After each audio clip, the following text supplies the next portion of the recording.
माननीय उपमुख्यमंत्र्यांनी या सभागृहात काय सांगितलं आता मला रेकॉर्ड माहित नाही, पण त्यांनीही त्याला मान्यता दिली नव्हती.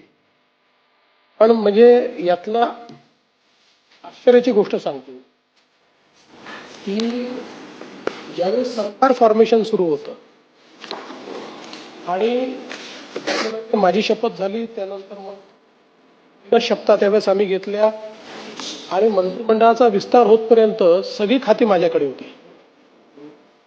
त्या दरम्यान वर्क ऑर्डर देऊन टाकण्यात आला आणि माझ्या ते लगेच लक्षात आलं की ही काहीतरी गडबड झालेली आहे. म्हटलं तुम्ही मान्यता दिली आहे का? ते म्हणाले मी मान्यता दिली नाही आणि खात्याकडे खातं माझ्याकडे नाही. त्यामुळे माझ्याकडे आलं होतं मान्यतेकरता, पण मी काही त्याला मान्यता दिलेली नाही. मग मी म्हटलं कोणी मान्यता दिली? मग मी खाली बघितल्यानंतर एसटी महामंडळाने त्यांच्या त्यावर त्याला मान्यता दिली.